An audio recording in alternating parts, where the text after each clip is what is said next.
नमस्कार दोस्तों, स्वागत है आपका हिस्ट्री क्रिएटर में। चलिए आज हम लोग अपने सिलसिले को आगे बढ़ाते हुए जो कल हमने बौद्ध धर्म की जो भी शिक्षाएं थी, जो भी मान्यताएं थी, उसको हमने जैसे कि पंचशील सिद्धांत था, 10 शील सिद्धांत था, 4 आर्य सत्य थे, मध्यम मार्ग था। तो बौद्ध धर्म की जितनी भी शिक्षाएं थी उससे रिलेटेड कल हमने पिछली वीडियो में डिस्कशन कर चुके हैं। आज हम लोग करेंगे बौद्ध धर्म में जो बौद्ध संघ क्या था, कैसे इसमें एंट्री किया जाता था, कैसे इसमें भिक्षुक बनते थे, कैसे श्रमणी बनते थे, प्रव्रज्जा कैसे बनते थे, इसके बारे में देखेंगे। और अगली वीडियो में हम लोग संगीत की देखेंगे, फिर साहित्य देखेंगे। ठीक है, तो चलिए हम लोग आगे बढ़ते हैं। बौद्ध संघ क्या था? तो जैसे कि मैंने बताया था कि जब महात्मा बुद्ध को गया में बोधि वृक्ष के नीचे उनको वैशाख पूर्णिमा के दिन पुनपुन नदी के किनारे उनको जब ज्ञान प्राप्त हो गया था, ज्ञान मिल गया था, तो वो फिर पुनः वहाँ से वैशाली जाते हैं। फिर वहाँ से अपने 5 शिष्यों को वो फिर वापस उरुवेला में जाते हैं। फिर वहाँ से अपने जो 5 ब्राह्मण रहते हैं उनके साथ फिर और भी 2 शिष्य उनको मिलते हैं। उनके साथ फिर ये आते हैं कहाँ पे? तो सारनाथ में आते हैं। ठीक है, तो सारनाथ में वहीं पे आके सबसे पहला उपदेश कहाँ दिया था? तो वहीं सारनाथ में पहला उपदेश देते हैं। और पहला उपदेश देने के बाद ये एक तरह से एक बौद्ध संघ का वहीं पे स्थापना करते हैं। तो बौद्ध संघ का स्थापना कहाँ करते हैं? तो ये सारनाथ में। सारनाथ को उस समय ऋषिपत्तनम के नाम से जाना जाता था। तो ये पॉइंट भी ध्यान रखिएगा, पेपर में आता है कि सारनाथ को किस पुराना नाम क्या है। तो ठीक है, तो वो आपका क्या पुराना नाम हो जाएगा? ऋषिपत्तनम। ये आके बौद्ध धर्म का स्थापना करते हैं। कौन करते हैं? तो महात्मा बुद्ध करते हैं। मैंने बताया था कि इनको ज्ञान प्राप्त होने के बाद, इनसे पहले इनका जो नाम था सिद्धार्थ था, और या तो गौतम कहते थे और या तो सिद्धार्थ कहते थे। जैसे इनको ज्ञान प्राप्त हुआ तो इनको शाक्य मुनि आप देखेंगे तो जो हर्षवर्धन के टाइम पीरियड में आपका जो हिमयन संघ आता है वो कहेंगे। ठीक है, तो वो शाक्य मुनि इन्हीं को कहते हैं, महात्मा बुद्ध को ही। फिर एक तरह से फिर इनको महात्मा बुद्ध भी कहा गया, शाक्य मुनि भी कहा गया। तो ये बौद्ध धर्म की स्थापना की। बौद्ध धर्म में क्या था? तो एक तरह से इन्होंने बताया कि बौद्ध संघ में 2 तरह से एंट्री लिया जा सकता है, एक उपासक के रूप में और एक भिक्षुक के रूप में।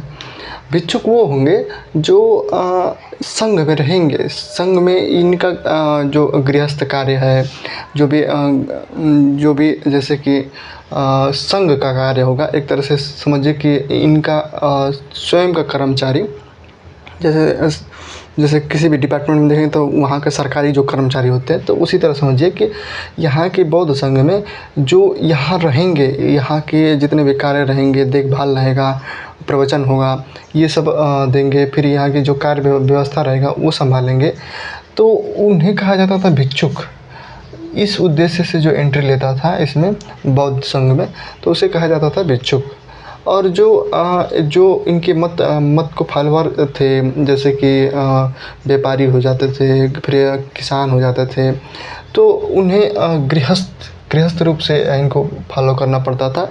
इन्हें कहा जाता उपासक। ठीक है, तो 2 तरह से एंट्री इसमें लिया जाता था, 2 मत इसमें फॉलो किया जाता था। एक तो सीधे बौद्ध हो जाते थे, बौद्ध संघ में एंट्री के लिए भिक्षुक हो जाते थे। एक होता थे इनके जैसे कि मत है, जो भी विचार हैं उसको ग्रहण करने के लिए ये उपासक होते थे। ठीक है, इसमें क्या क्या शर्तें थी?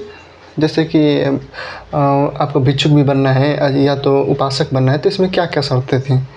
तो इसमें शर्त थे कि कम से कम आपका उम्र 14, कहीं 14 लिखा रहता था, कहीं 15 भी लिखा रहता। तो 14 या 15, इसी तरह एक पॉइंट ध्यान रखेगा कि 14 या 15 वर्ष आपका उम्र होना चाहिए कम से कम। और यदि उससे भी पहले यदि आप बौद्ध संघ में प्रवेश लेना चाहते हैं तो आप वो जो भी संरक्षक हैं, जैसे कि माता हैं, पिता हैं, चाचा हैं, मौसी हैं, नाना हैं, ये जो भी है, जो भी आज जिनके संरक्षण में आप पल रहे हैं, अभी 14-15 साल में तो आप किशोराई अवस्था में रहेंगे, तो जो पल रहे हैं आप, तो इनके संरक्षक की अनुमति होती थी, ठीक है। तो इन अपने संरक्षक को लेकर जाइए, और 15 साल से यदि कम है तो ये संरक्षक यदि अनुमति दे देते हैं तो आप बौद्ध संघ में शामिल हो जाएंगे।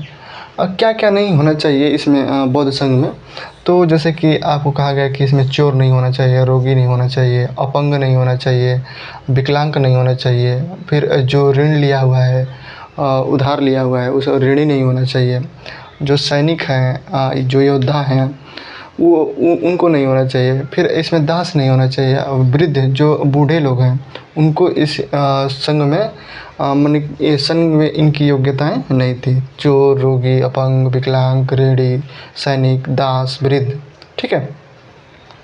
और क्या था कि जो गृहस्थ जीवन जीते थे, जैसे कि आप किसान हैं तो किसानी कीजिए, बैलों से खेत जोतिए, अनाज उत्पन्न कीजिए, लेकिन आप यदि इनके बौद्ध संघ का वो यदि मत के फॉलोअर हैं तो आपको क्या कहा जाएगा, उपासक कहा जाता था, ठीक है। गृहस्थ जीवन का त्याग, ठीक है, यदि गृहस्थ जीवन का त्याग करके आप जब ग्रहण करते थे संघ में, तो शुरू में आपको क्या किस नाम से जाना जाता था, तो प्रवज्या नाम से जाना जाता था।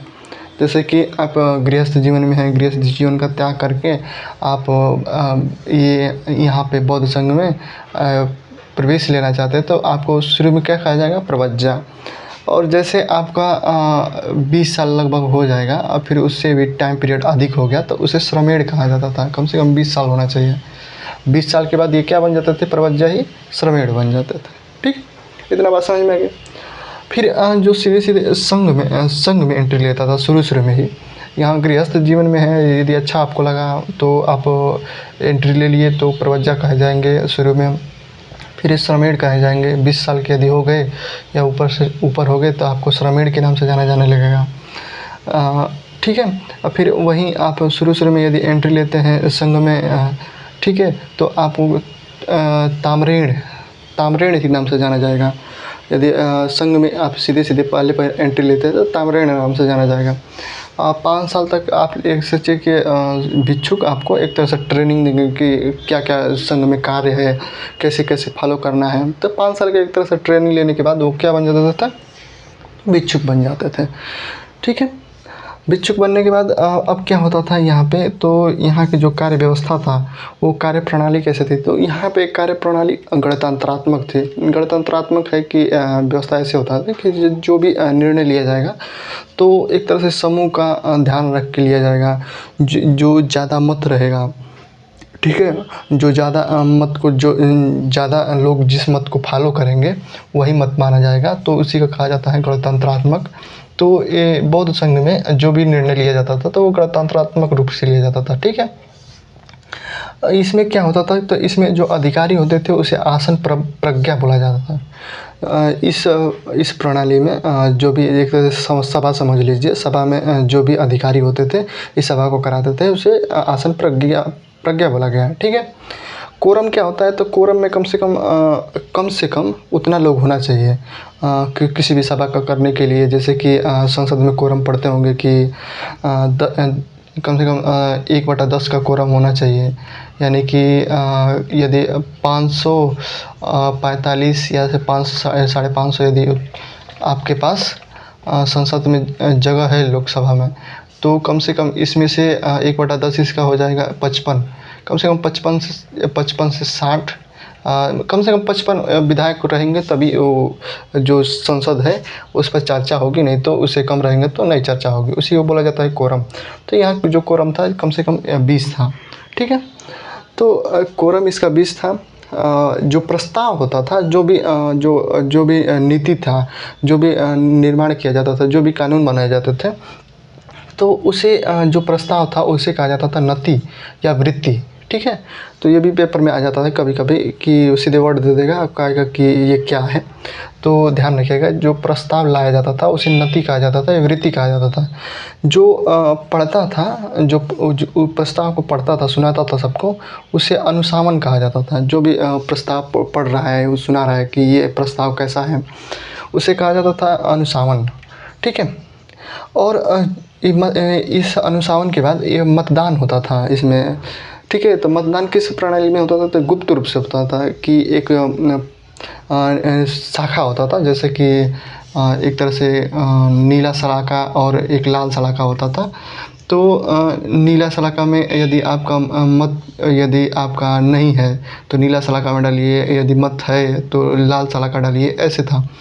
तो उसमें जैसे कि एक टोकरी समझ लीजिए और नीला सलाका है, लाल सलाका है, तो अब पक्ष में है तो लाल सलाका डालिए, विपक्ष में है तो नीला सलाका डालिए, ऐसे था।